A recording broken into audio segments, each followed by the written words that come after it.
Welcome in, everybody. Fifth quarter extra. Simone, Eli, Gerhard, Mathangani joining you this evening as we recap week 8 of the high school football season. A very exciting week, if you can believe it. Finally feels like fall, but if you can believe it, we are in the final few weeks of the regular season. Everybody kind of vying for a playoff position right now, Gerhard, and man, it's an exciting time. It certainly is. What I love about this time of year is that you can start to forecast what the regions might look like. We start to do a lot of prognostications about who's 1, who's 2, who's 3, who's 4, who might be out, and we start to get at the beginning of the season, it's everybody vying for the same 4 spots pretty much. And now it's like, hey, we have this slim number of teams. There's math going on. Yeah, a lot of math going on. If this team wins here, if this tiebreaker happens to separate these 2 teams, that's why I love this time of year. Lots to go through. And, of course, lots of great games as well. Yes, no doubt. Our game of the week, we're going to get right to it, out at St. Paul's. Gerhard, you were there for this one as the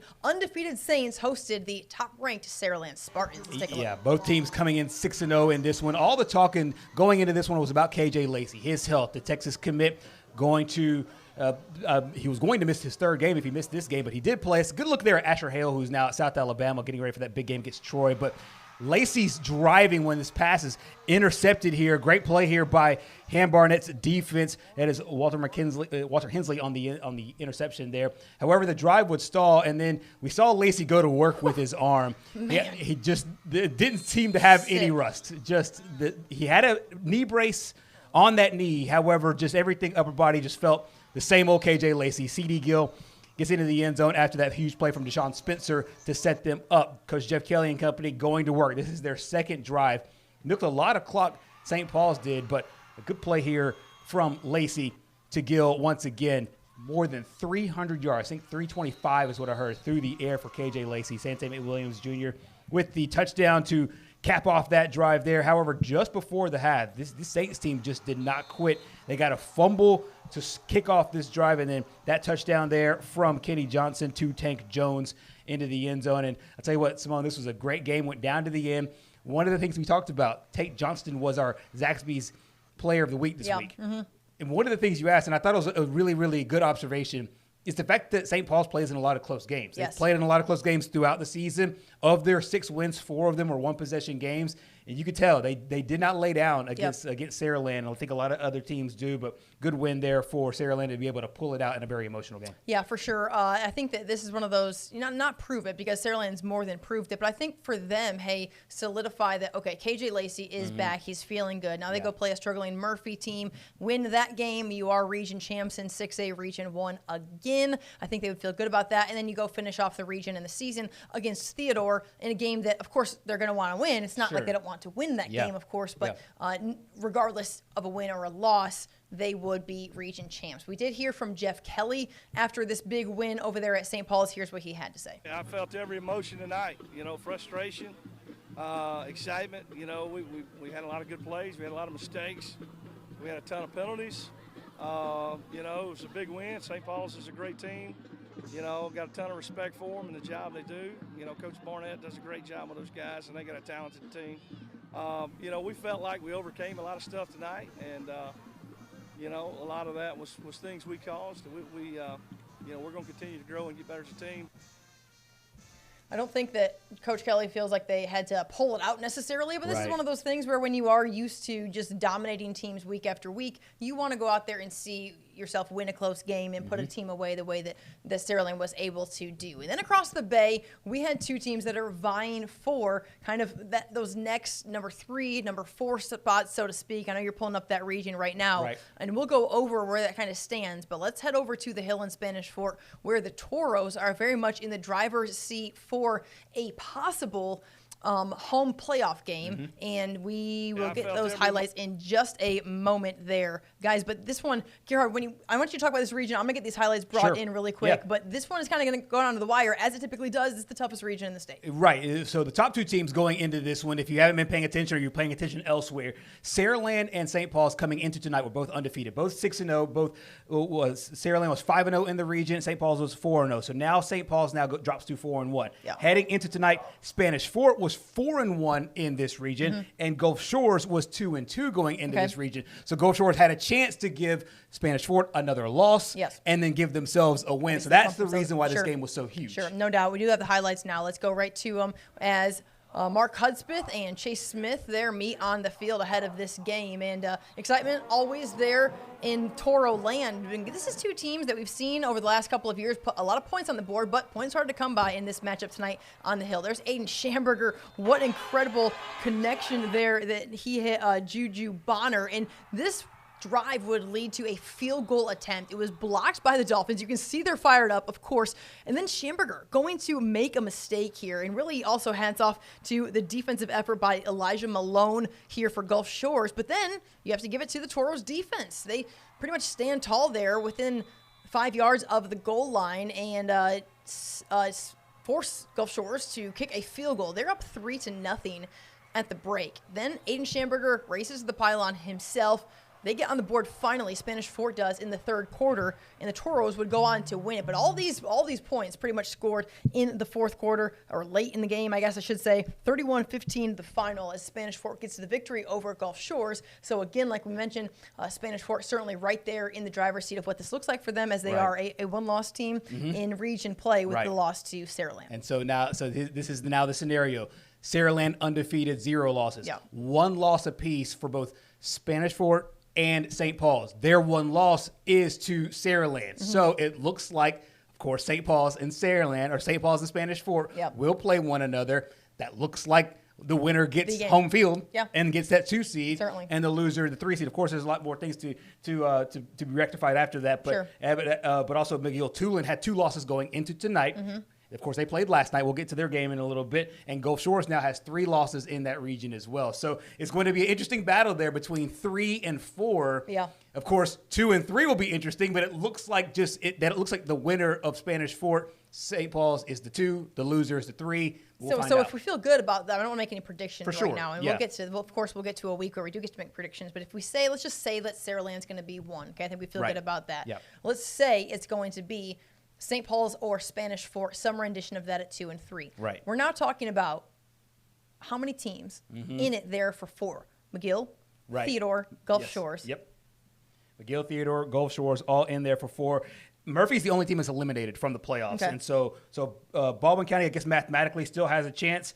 Blunt, mathematically, I think still has a chance. So, but those 3, Spanish Fort, Theodore, Gulf Shores, all vying there, it looks like, for between and honestly, Theodore still plays Gulf Shores, so there's gonna be a lot of fun to be had. I mean, Theodore still plays Saraland. I talked to Steve Mask earlier this week, and he feels very confident in what their team is capable of and kind of where they are at this point. So we'll see where it ends up. An interesting scenario next week, because St. Paul's, who has 1 loss to Saraland, they will play McGill-Tulane next week. McGill-Tulane has 2 losses, so if McGill can win that football game, they could give the Saints a second loss, and they would have the head-to-head. So it would throw another interesting wrinkle in next week's game. So we could have a completely different conversation. I know we're forecasting that maybe the St. Paul's Spanish Fort game might be 2-3, but McGill-Tulane could throw a huge wrench in that if they can beat the Saints next week. So that's a big game also there in this region, as are so many of them. Don't count anybody out, as we know. Now is the time to be playing your best football for sure.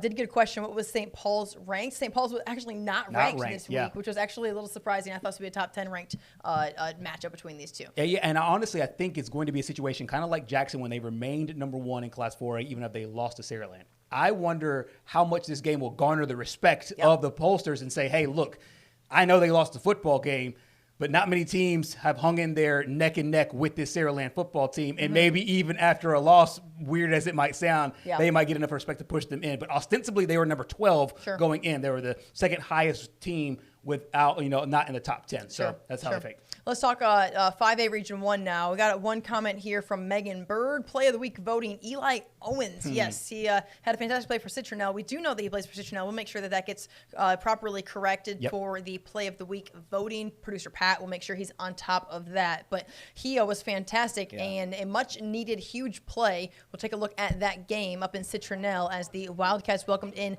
BC Rain. And Citronelle, as we know, navigating a very challenging week, so to speak.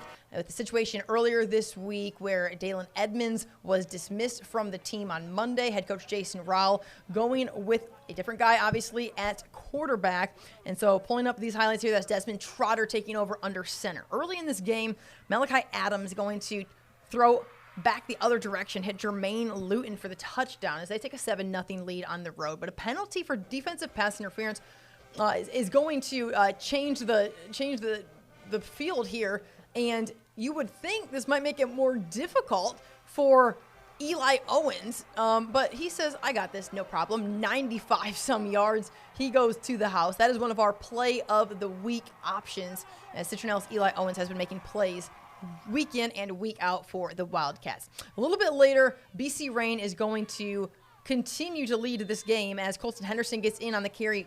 14-6 the score at that point. But Citronelle is going to kick a game-winning field goal in the final minutes of this game, and they win it 22-21, and what a huge win for Citronelle. You have to tip your hat, no question, to Jason Rowell and to that coaching staff, what they were able to do to refocus their guys. No bigger supporter than Gerhard and I of Jason Rowell and what he has been able to do at Citronelle. He's a Citronelle guy. You can tell when he took over that program a year and a half ago how much it meant to him, and he wanted to do things the right way. He wants to do it with the Wildcat team that he has built with homegrown guys, not picking a bunch of guys from a bunch of different places, but people who want to play for Citronelle. He's done it the right way. They're a playoff contending team, and so you have to tip your hat to him. And this was a huge victory because BC Reign licking their chops to be in there at the 3 or 4 in 5A Region 1. But this solidifies, I think, I have to look at the math, but I think Citronelle solidified there in for the playoff spot. Not sure if it will be the 3 and 4. I'm sure the last couple of weeks will have a big determining factor in that, but you have to tip your hat to Jason Rowell, to the Wildcats program, the people that surrounded that program, because the story that we broke earlier this week regarding the fight that happened in last week's game, the situation that nobody liked to see, certainly not a story that I like to cover, that anybody wants to cover, ends up being national news, again, for all the wrong reasons, and everybody regrets that it happened, but at the end of the day, it happened. Citronelle bounces back in a huge way, and they do it on the field. And so, Gerhard, I think you have to just say hats off to the Wildcat program for pulling this one out, man, and just saying, hey, we are going to continue to play good football going into the last few weeks of this season. I think resiliency and your commitment to being a team really shows itself in these moments. We talk about adversity all the time, and this was easily a game where Citronelle can get their minds out of it. So much drama, as you said, played out publicly from what happened there. And as you mentioned, it felt like everybody, wanted to divorce themselves from that moment. And I think that the team was able to do so from a mental standpoint today. And that starts up top. That starts with your leadership to say, hey, guys, we know that we've had to deal with this. We will deal with it straight on. And we have a football game to play and go back to business. And not just any football game. There were 3 teams in this region going into tonight that were 2-2 in 5A Region 1. BC Reign, Citronelle, UMS Wright. This is a huge game as far as playoff Citronelle and implications has wins over both those teams. Correct, exactly. Now, so it was monumental for so many different reasons. And I know what I'm about to say is cliche, but they say it. It's 10% of what happens and 90% how you react to what happens. And I think that Citronelle reacted the right way. They were able to get another win. I feel like they always play close games. They played Williamson really tough. Yes. Took up to overtime. Another good game. Another good team in BC Reign. A last minute victory there, a 1-point game there. But hats off to the Wildcats being able to get it done. And as you mentioned, got the tiebreaker over the other 2 teams right there, neck and neck with them. Yes. So Citronelle looking for the 3 right now as they navigate the last couple weeks of the season. Meanwhile, in the driver's seat in 5A Region 1 is Williamson and the Lions, who have been averaging some 50-some points per game, Gerhard. They go to UMS, and Terry Curtis and company, they stand tall defensively a bit. Yeah, they've played good defense the entire season. We saw what they were able to do to a really good St. Paul's team at the beginning of the year, played them really, really hard. And this UMS Wright team, I know they've struggled a bit offensively, but they've played just tough defensive football. Bo Wills gets into the end zone. Huge touchdown there for UMS Wright. They ended up getting a lead after this. And then it was 9-8, but then right after that, we talk about these quick turnaround plays, and that's exactly what you got. The ensuing kickoff fielded here, and it's Jermaine McCree goes to the house. Huge play here, and Williamson got the lead on this touchdown, made it 14 22-9, and they did not look back after that as they ended up getting the win there, 20-9, the final score. So this is a really, really good UMS Wright team. We talked about off-field adversity, but we talk about this a little bit more. You see this more in college football and the NFL, what they call look-ahead spots. And with Viger just around the corner, it was the easy place, I would think, Roland for some people to Broom's say. comment right on cue here. Yeah, exactly. Williamson and Viger both undefeated. Yeah. I think it would be easy to look ahead to that Viger matchup, even though UMS Wright is obviously listen, very, man, very good. we've been out to Williamson 3 times in the Right. regular season. Yeah. And every time I've said, that big one in October. And Antonio Coleman's like, we don't talk about that one. Yeah. Want to know each Yeah. week, want to know each week. Yeah. Yeah. Okay, here's the deal. That's in the back of their mind. I mean, if you are a human being breathing air sure. that we're breathing, you For are sure. thinking about what that game's going to look Yeah, like. yeah. And on the other end, so is Viger. Of course, they're at Faith Academy tonight. We'll get to those highlights. But as our friend, where are you at here? As our friend Roland Broom just pointed out, yes, Williamson and Viger will meet at Ladd Stadium next week to pretty much determine the 5A Region 1 winner. Yeah, this is obviously another great test here. I think Viger in the exact same position as Williamson going into this matchup where they obviously could, were looking for a win here. Jabarius Guerra with the scoop and score after the short touchdown, adding to their lead, a big 14-0 lead there to start. And then this is a great play here. This is Demetrius Johnson. They have playmakers everywhere. We talk about Sammy Dunn Jr., talk about Osborne, but he's another big playmaker here. And Green Pants, obviously, I feel like we haven't said his name in a couple of weeks, but yeah, I'm sure all of them are chomping at the bit to get ready for that big one next week. But you had to take care of business today, and both those teams did. The Lions and the Wolves next week. Should be a lot of fun. Yeah, no doubt. Looking forward to that one. Let's head over to the other game next week that's going to feature 2 undefeated region opponents in MGM and Baker. That will be in next week's matchup. As for tonight, MGM at home against Fairhope, looking to stay undefeated against a traditional powerhouse program. And it seemed like MGM is kind of hitting on all cylinders, both sides of the ball, so to speak, but certainly offensively. See it here. Thomas White right up the middle, breaks tackle, and finds pay dirt to make it 7-0 at home. And then Jackson Robertson is such a playmaker for Fairhope. And, I mean, he is here, too, racing for those extra yards, gets to the first down, all positive yards. But, man, what a defensive effort by Carson Hedrick. And then Aiden Ransom recovers for MGM to take over offensively. And then, man, you make a mistake against MGM, they're going to make you pay, especially that guy there, Shondell Harris. But look at Kenyon Allen. Guys, this play was not one of our play of the week options, though it absolutely could have been like 3B, because check this out. Kenyon Allen, what an effort here. A little shake and bake, as I like to call it. He gets some great blocking on the outside, but then he reaches for the pylon with the ball to get in for this touchdown. And, man, what an I don't know. What an effort. You see that a lot in the college game and stuff, and you just don't see a lot of guys in the high school game kind of make that extra effort at the pylon and kind of extend the ball out there. So I don't know. Maybe that was like run of the mill for Kenyon Allen, but I was like, wow, that was pretty good. I think it takes a presence of mind because you don't want to put that ball out there too early and expose it for very long. Yeah, to he had a guy coming, no doubt. Exactly. So he popped it out there at just the right time. But give a huge shout out to Tim Carter and Fairhope. Fairhope was undefeated in region play going into that game. So that was a big one there for MGM, but it sets the stage, like we talked about at 5A, now sets the stage for Baker, MGM, now 2 undefeated teams playing for a huge game for multiple reasons. Of course, the rivalry not excluded there next week. Yeah, no doubt. Appreciate all of your comments. Dwayne, thank you so much. Yes, Bayside did get a victory tonight over Cottage Hill. We'll get to Class 3A in just a moment. And yeah, no doubt, Keith, I know you are an MGM fan, but you're a big supporter of the show and everybody, so we appreciate all the love every week. And MGM is going to have a tough battle next week as they welcome in Baker. Well, excuse me, Baker is going to welcome in MGM. And guys, if you don't know Katori Marion yet, you will after this week, because this guy, he wears number 5. And, well, Foley got a heavy dose of number 5 today, because here he is making plays on the ground. I mean, dancing everywhere. Just and as our photographer who shot this game, her name's Taylor, said, swerving through the Foley defense. And yeah, definitely swerving through the Foley defense. Foley struggled offensively early on in this game. Did get a couple plays kind of broken off there, but honestly, no points in the first half for the Foley Lions at all. But Baker's going to go right back to work.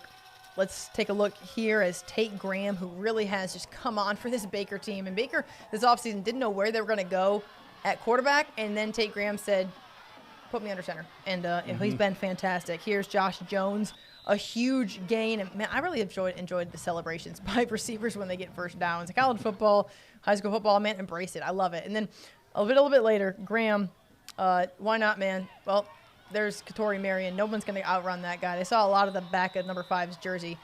4 times.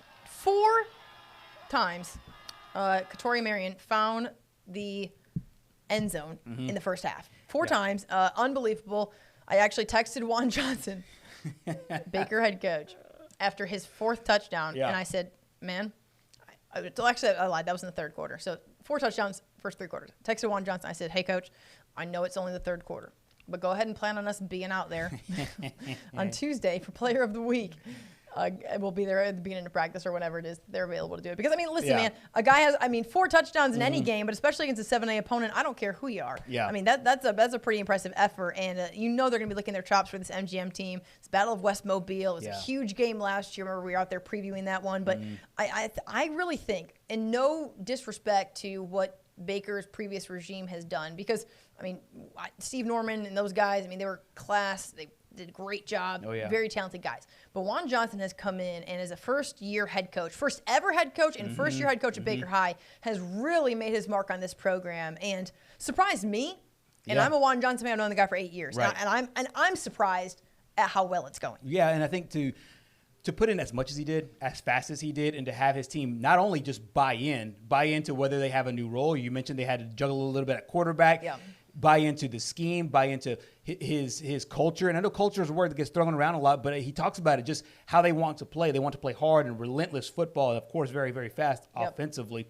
But yeah, you hit it on Katori Marion, and we got to double check these stats here. What we can ask him, next week.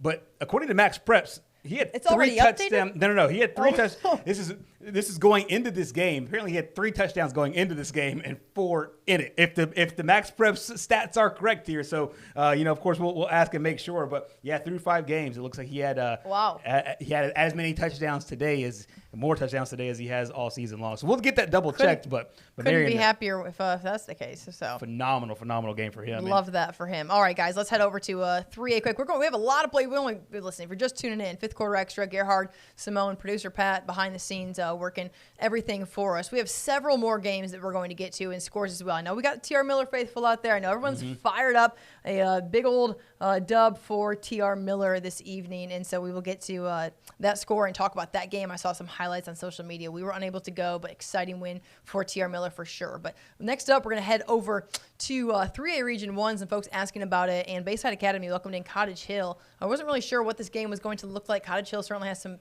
playmakers in the Tootle brothers for sure, but man, Bayside, after that win over Hillcrest last week, they're feeling good, and what an effort here.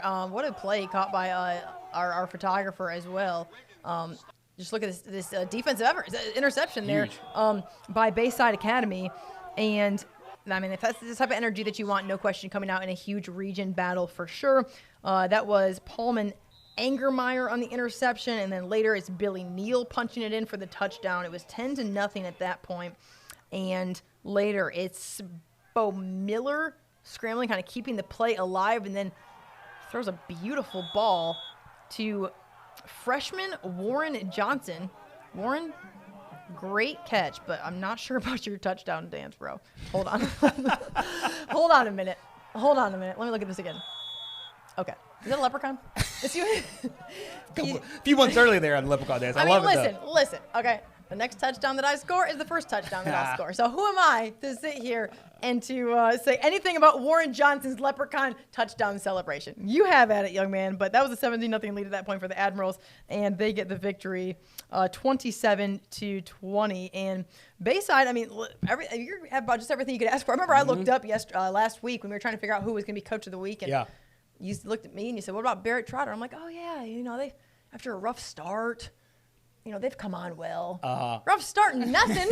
They lost one game to start the season against the number 7 team in Class 4A, a class that's above them. They obviously lost to St. Michael Phillip Rivers doing a great job. But that's now 6 wins in a row for this football team. Got a huge win over Hillcrest Evergreen last week. But yeah, this is a really good football team. They already have 2 shutouts. One team they held to 5 points. One team they had to 7 points. So you mentioned it on that interception. It's a great play. This defense is really playing big for Barrett Trotter. I know he's an offensive guy, and they like to put up points, but shout out to that defense as well. Yeah, absolutely. No doubt about that. And when you look at some other games that we were able to check out tonight, let's head over to Irvington, where Alma Bryant welcomed in Daphne. Gerhard. Yeah, this was a big one here in Class 7A, and a great start here for the Canes, as we got a big touchdown here to start off the scoring. A nice run getting into the inside is Tamario Douglas. Then you give right back there to number 4, and Douglas punches it in for the first touchdown of the game. The 2-point conversion was good, and so the Hurricanes taking an early 8-0 lead on a really, really good Daphne defense. But Daphne would respond, though. This is LeBaron Coleman-Williams on the carry, and Coleman-Williams takes it all the way inside the red zone here. A nice play for the Trojans as they respond there. And a little bit later on, it is Daphne's Jalen Thibodeau to Robert Daly Jr. for the touchdown. And Daphne would go on to win this game. Final score was 27-16. But good fight there. Great fight from the Canes. You saw that at the very beginning. Douglas with the nice big runs. Got a big touchdown there. Not a lot of teams score early on that Daphne defense. Brought back a lot of guys from last year. But the Trojans able to pull it away. Yeah, no doubt a big win for Daphne. And Kenny King also announced as the coach for the North-South All-Star game this year. So hats off to Coach Kenny King as they look to make a playoff push here towards the end of the season. All right, guys, looking through our games, Gerhard, I think we are on to Murphy at Baldwin County tonight. 2 teams that have not had the wins-loss records necessarily that they would have liked, but I think both programs have a lot to be excited about. And Baldwin County, as we know, have a lot of playmakers, especially number 1. Yeah, and he made his presence known in the very first play of the game here. This is Tyquinton Mims, and he goes from one side of the field, reverses his field, comes all the way back to the other side. Huge gain here, nice pickup for the Tigers and Mr. Mims. And then, you know what, if one starts it, Arnell Hamilton, one of our photographers, he says, if you start it, you got to finish it. And Coach Davis going right back to Mims, and he ends up getting it done.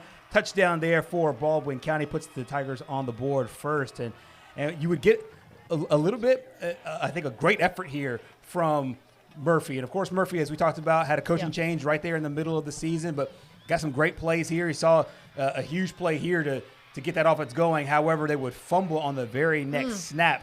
And so it feels like it's that kind of season for Murphy. It's stuff like that where you're just like, oh, man, like one step forward. And I mean, here's the thing. When you have a change in direction, most especially a change in leadership in the middle of the season, it's plays like that. It's like, okay, that's a step in direction. Right. The fumble. Okay. Once the fumble gets taken away, that's another step in the direction. So for folks, Murphy fans, Murphy faithful, I mean, it's coming. It's just a matter of time and putting all the pieces together. High school football it's hard to coach. It's hard to coach any level of football at this point. But when you're trying to string together wins and you're trying to keep your roster management in line, man, it's not an easy task for anybody. So hats off to all our coaches in the trenches for real. Yeah, and speaking of coaches, a big congratulations to Coach Andrew Davis for Baldwin County. This is his first career win. Got his first one. We knew one of these teams would get their first win tonight. It's Baldwin County, and Coach Davis, first-year head coach.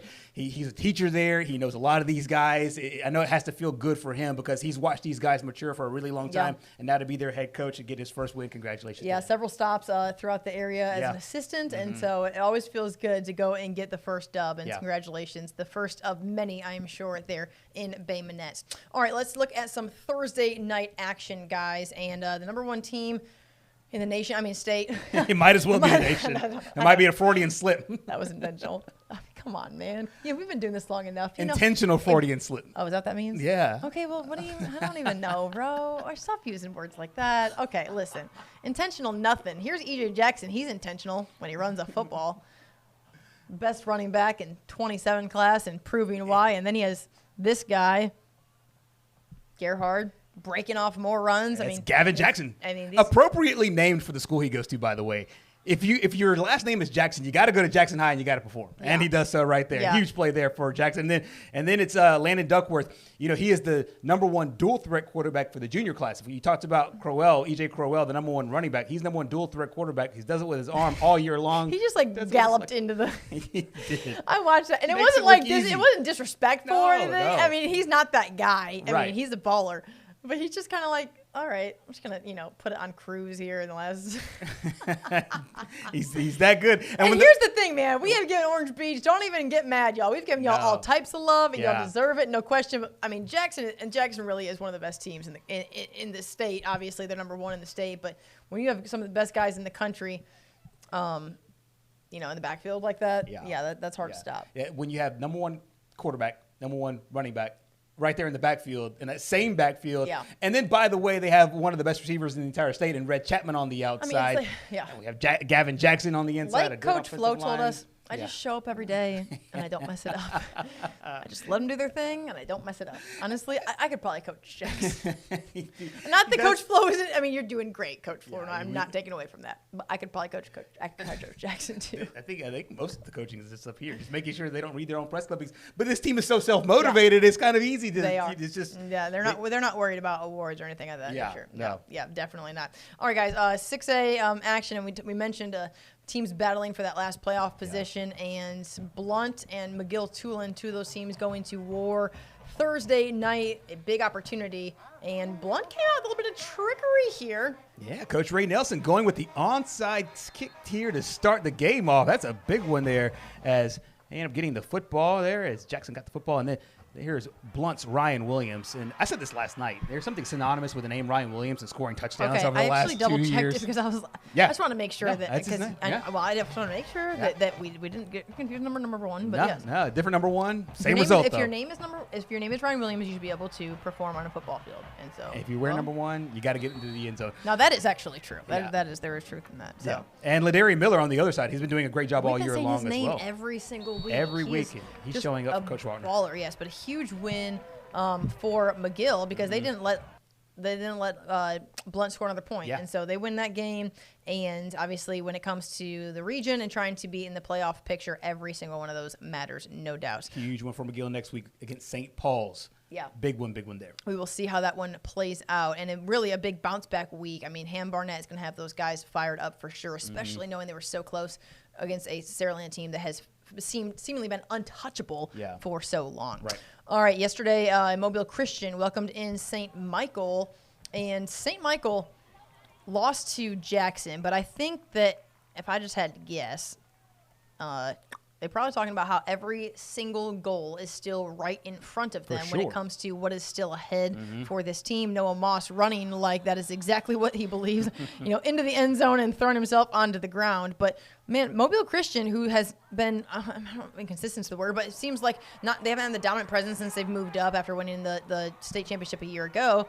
Making plays like this. This one went down to the wire, Gerhard, but ultimately the Cardinals bounced back in a big way. Yeah, high-scoring game here. Damian Gaston, who was the MVP of that state championship game that you just mentioned, got a quarterback run here. A battle of two great quarterbacks. I know Damian Gaston's future is in baseball, but Gunnar Rivers on the other side. A nice offensive performance for both teams, but it is St. Michael who ends up getting the big win. 45-35 was the final score there last night. So as you mentioned, there is no quitting the St. Michael team. I know lost bad last week to a really good Jackson team, but they're right on top of it mentally. Brent Ray, yes, I will be the next Jackson head coach. Breaking news. Yes, breaking news. We're headed to Jackson. All right, actually, we're headed to Davidson. And so Davidson hosting Robertsdale. If I hit the button, there we go. And Davidson comes out firing here, and the ball's picked off here, G. Robertsdale, we've seen him open the season with 2 wins, and it kind of hasn't been, obviously swimmingly since then. Right. But I think that the Golden Bears are excited about what the future is. I think Davidson's excited about what the future is. Yeah, most certainly. Logan Gregson on the interception there.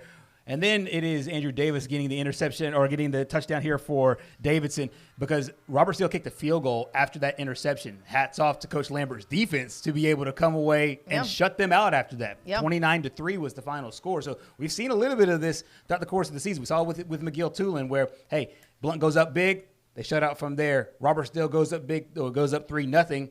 And shut out from there after that. So really good response there from Davidson and Coach Lambert, and they got the big win last night. Yes, Brent, you do owe me a steak. And so big win for Davidson, no doubt about that, guys. If you're just tuning in, this has been 5th Quarter Extra. About to go through our games and some scores really quick. Gerhard's going to pull up some additional scores as well. But our game of the week was Saraland at St. Paul's, and Saraland able to pull out a victory there in a game where KJ Lacey returned for the first time.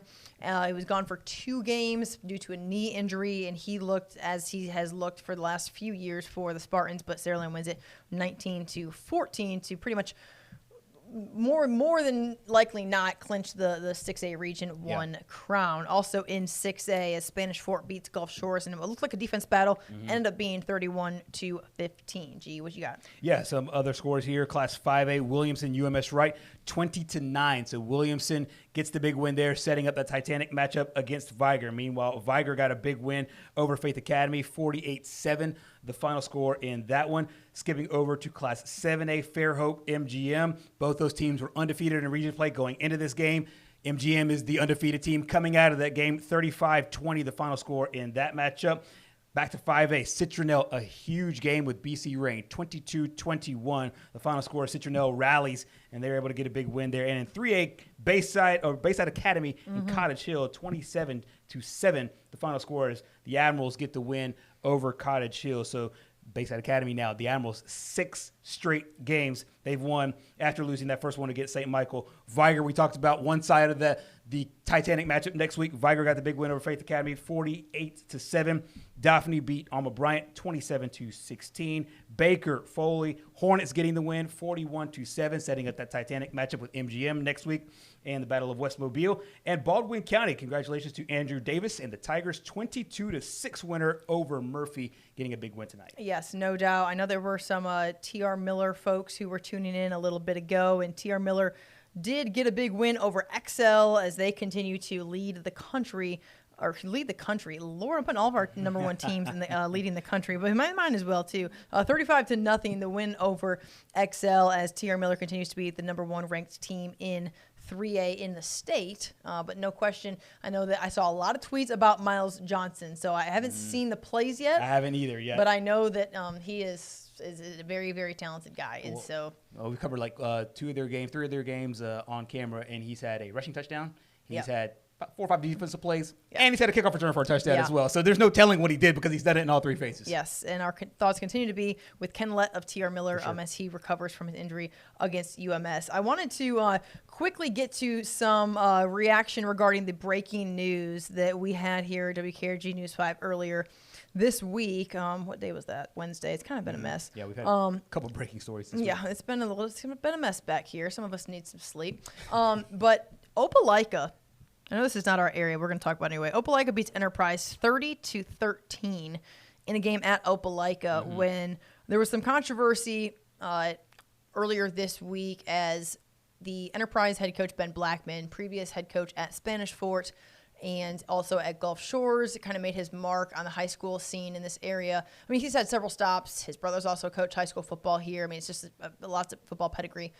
He was suspended for this game, huge region game for Enterprise, due to illegally filming future opponent's game. And so we had been submitted some video of Coach Blackman and an Enterprise assistant recording. It was Opelika against Dothan on Friday of last week. And obviously that's a huge no-no. And from what I understand, there were several videos. We only had access to one. Right. But I want to just take a minute to say, one, hats off to the Alabama High School Athletic Association new executive director, Heath Harmon, for making quick work of his kind of decision and punishment. Full disclosure, I mean, Ben Blackman is a guy who's respected by a lot of people in this state. Sure. I know I have a good relationship with him. You have a good relationship with him. Yeah. He's someone who's just you don't want to see it. And I know he regrets being a part of this, and sometimes people just they get competitive and they don't think with clear mind. I think he'd be the first to tell you that. And so hoping things improve for him moving forward. And obviously I think everyone learns a valuable lesson in this process, no doubt. But hats off to the Alabama High School Athletic Association for making quick work of a punishment, because honestly that's a step in the right direction. For sure. Yeah, we've seen guys go unpunished and things go unnoticed seemingly for years and a long time. Right. And for I call him Coach Heath Harmon because I cover him when he's a coach, but for Heath Harmon to step into this role and to have, a program like Enterprise that had just come off that huge win, beat Carver Montgomery. Carver was a top 5 team in Class 7A, got a big win the week before on a Thursday night, 17-14. That's why his Friday night was available last week to go scout. But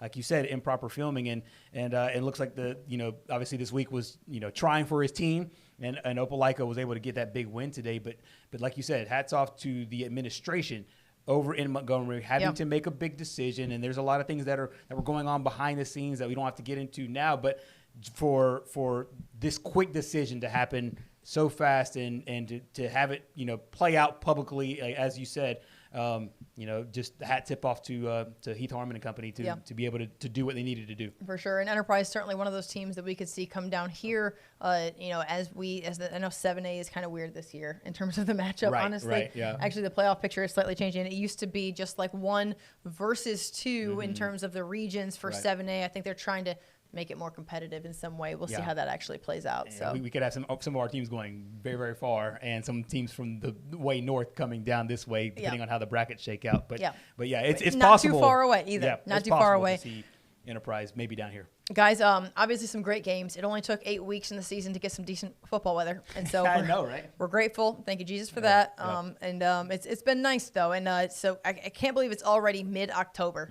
I have no idea where the year went. I get very anxious during this time of year because a lot of backdoor stuff starts happening this time of year. People try to vie for some playoff position. We have some teams throwing in some other teams under the bus and things of that nature. Hold your breath. It happens. Make no mistake, it will happen again this year. Covering this sport, in this combined 30 years between the two of us now covering this sport. You played in this sport. You know what it's like down here. Yeah, we see some crazy things happen towards the end of the year. Not necessarily all on the field, but there's enough drama on the field to cover weeks and weeks worth of shows. But there's enough of it off the field as well to find out what might or might not shake before the regular season is done and the bracket is completely dialed up in ink. Yes, we will see how things turn out. Gary Jackson, we appreciate the love here. Man, no doubt. Yes, Gavin Jackson and the Aggies. That is the name. If you're going to be a Jackson star, that is the name. Appropriately named. Yes. Keith Turner, thanks for watching, man. We always appreciate our guys, Dwayne McQueen. Everybody tuning in here on Fifth Quarter Extra. This is a great show. We have a really, really good time recapping high school football and, of course, looking ahead to next week as well. As week 9 is here. Only 2 more weeks? 2 more weeks? 3 more weeks? Yeah, 2 more weeks. What week is regular it? season, Yeah. Actually, you're right. Sorry, 3 more weeks. Because you have 11 weeks to play 10 games, so you have 3 more weeks. Who made that rule?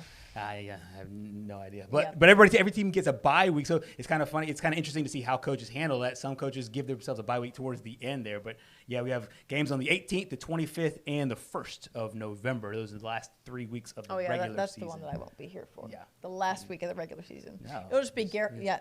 Oh, yeah, I'm taking vacation. I'm taking vacation for the week Nobody of in this Halloween. business does that. Just kidding. They really don't, honestly. It's family time. So I became a mom, and I had to start to prioritize Halloween. All right, I got Mike Wazowski, who is ready to go trick-or-treating in Ohio with my mom. So I will not be here the last week of the regular season. I'm sure our viewership will be sky high. So anyways, Gerhard will be holding down the fort. You want to check on that one really quick before let's check to see if Leroy won here. We'll get that score up for you here. Yes, of course. Leroy Boys have had a great season. They entered this week number 2 in the polls there in Class 1A, looking to defend, of course, their state championship after a great season last year. We've been looking at that Leroy score as we speak and seeing if they did win. Looks like they got a win over Southern Choctaw, 28-6. I think that's a big win over Southern Choctaw. What's Southern Choctaw's record? Yeah, let's check out Southern Choctaw.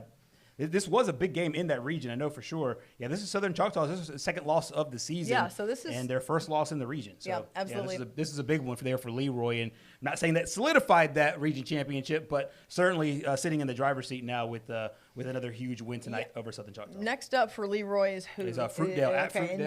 And then it's Millry. And then it's at Millry. Yeah. Okay. Yeah, so they've now won 7 straight games. Lost the first game of the season, of course, at Thomasville, a team that will contend in Class 3A, the number 4 team in Class 3A. Rattled off 7 straight games there. So great job, and hat tip off there to the Bears and Coach Lou. Yeah, all right. Good stuff, guys. Next week, 2 powerhouse, blockbuster, name the word, whatever you want to say, matchups. 1 in 5A Region 1. We've been looking forward to it. It's Williamson, it's Viger. Going head-to-head. They move this game out of Pritchard. They move this to Ladd Stadium. Extra security, extra bodies. Going to be a blockbuster matchup as these two teams go to war. Two of the best defenses in the state in 5A. They literally were ranked 1 and 2. Heck, they might still be ranked 1 and 2, and they've gone back and forth in those rankings. They've allowed less than 1 touchdown a game on average throughout this entire year. We will see who has the edge in that game. So many storylines when you think about John McKenzie coming back to Viger, Coach Cook, Marcus Cook, being let go late by Viger. He's now the offensive coordinator at Williamson. And they are humming on offense. And man, they are just flying, 50-some points per game, but then also defensively just totally taking over. So that game's going to be huge. And then you think about the Battle of West Mobile, a game where, honestly, I don't know what this – last year we knew this was going to be a big game. For sure. Because there were so many talented guys. There's still tons of talent, but what was Baker going to look like under Juan Johnson? We've learned in 8 weeks what they're going to look like. They're going to look 7-1 or whatever in 1, but undefeated in the region. MGM also only 1 loss to a Florida team. These teams both undefeated in region play and looking to win the 7A Region 1 crown at Baker in the Battle of West Mobile next week. Man, I cannot wait. Yeah, those two matchups are just so dynamic. And you mentioned on the front end the defensive kind of matchups there for Viger, and it's almost kind of polar opposites to me. Totally polar opposite games. I love that point. I love that point. Yeah, I mean, I won't be a bit surprised if it's 13-10, the winner of the Viger-Williamson game, and 42-41, the winner of the MGM Baker game. When I think about Viger versus Williamson, I think about like a boxing match. Yeah. Like a bloody nose and a black eye. Yeah. And when I think about the game in West Mobile, I think about like people being just too cool for school and celebrating like the guy from Bayside did in the end zone with the leprechaun dance. Like, you know what I'm saying? Like that's just kind of like what Zach Golson and Juan Johnson teams are like. Like they've got ballers and they're just like they just fly. They put a bunch of points and they're fly. Nothing against the defense. They're just offensive guys. They want to put a bunch of points. They want to look cool. Yeah. So let me ask you this. I'm going to do a cross-sport here thing. So are you saying that Williamson Viger, as we sit here today on October 11th, almost October 12th, are you thinking like boxing UFC heavyweights meets football in the 5A game? Definitely like that. And basketball on grass on the 7A game? Basketball on grass is such a good point, especially given that, honestly, a lot of these guys they kind of play both sports. Yeah. I mean, Zach Golson, he didn't turn around that thing overnight because he went and recruited everyone around him like all these other dudes do. He recruited his own hallways. He went and got the basketball guys to say, hey, come play. And he even had one basketball guy who didn't play last year, was the best looking athlete. He's now at University of Mobile. And so, listen, man, MGM's loaded and Baker is hot right now. Katori Marion, 4 touchdowns against Foley. 4 touchdowns hard to do against nobody. Against nobody. Just open field. So. And Tate Graham out there, great quarterback. Shondell Harris, another great quarterback. So two great quarterbacks in this matchup there. And Dwayne throwing out, that's the Battle of Murder Creek. That's also right. Man. Yeah. I know you'll be keeping track of the Buckeye State there. Listen, of course we're going to, Dwayne, we'll have highlights. We're going to be at the Battle of Murder Creek, of course.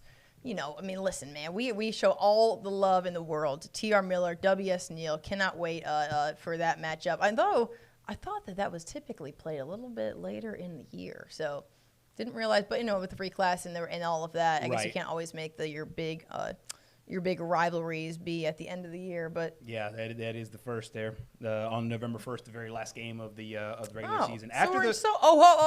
He's saying I'm going to miss it because you're going to be gone. Yeah. Oh, I thought he was talking about next week. Oh, no. I knew where you were going there. Dang, Dwayne, I'm sorry, bro. I was confused. I thought he was talking about next week. Hey, but that week before, listen, Dwayne, the week before, it's a big game against Bayside Academy. Bayside Academy, T.R. Miller. That'll be a really, really interesting game right before the game against W.S. Neal. So really big schedule spot here, I think, for T.R. Miller, the number 1 team in the state. You cannot say this is not a seasoned football team going into the playoffs, playing Reeltown at Crampton Bowl to start the year. Got the big game against UMS Wright. Got Bayside Academy. It looks like that might be a region championship type game. W.S. Neal is a huge one as well. Evergreen yesterday gets the victory over Monroe County. I know Hillcrest Evergreen scored 40 points in that one. Let me find the final score. Hillcrest Evergreen bouncing back. Of course, they had that loss last week to Bayside Academy. But they bounced back in a big way last night. I know they put up 40 points. Let me get that final score for you from that Hillcrest Evergreen football game, 40-14 over Monroe County. That was the final score there. So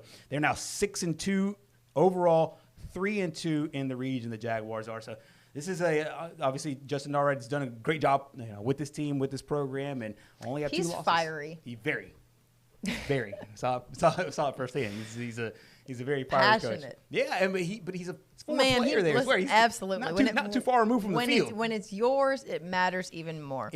It reminds me of like guys like Phillip Rivers and these other guys that played quarterback that aren't too far away from the game. They just played it not that long ago. If it was up to them, they'd still be in the game. Exactly, and it still has that fire in their belly, just like all of us as fans. Yep.